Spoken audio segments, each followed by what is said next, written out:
Hello. I'm doing one more for a third this morning.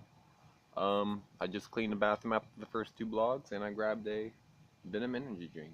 Hooray. Go Venom. Cheap energy drinks. Um, Endorsement, I know. Um, but I want to talk about the four horsemen of the apocalypse in Revelations real quick. In my opinion on it.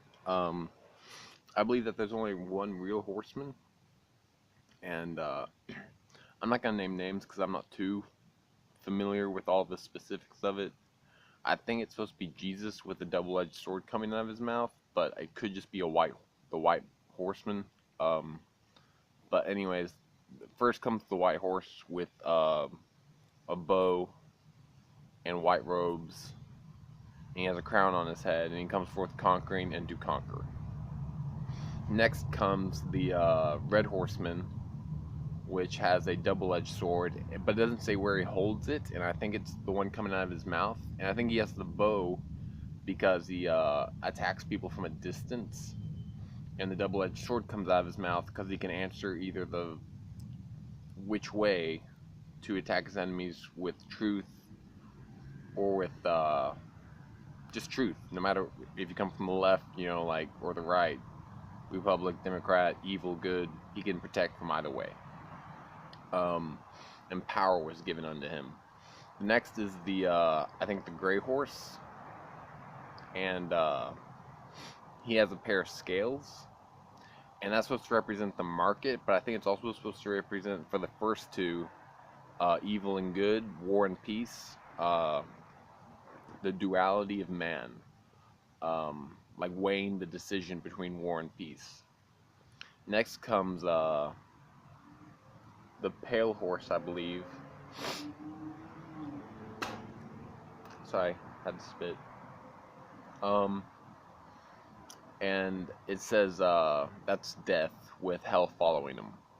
And I think as he goes through spreading war and peace, people form ranks behind him, as well as people who he fights are claimed souls, basically. So everyone who joins him uh, forms rank behind him, and everyone who dies, their souls basically become his to send forth.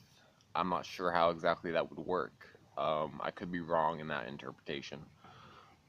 um, but I think that's all the same horseman. It's just like the situation just gets worse. He comes forth conquering. Oh, he has power.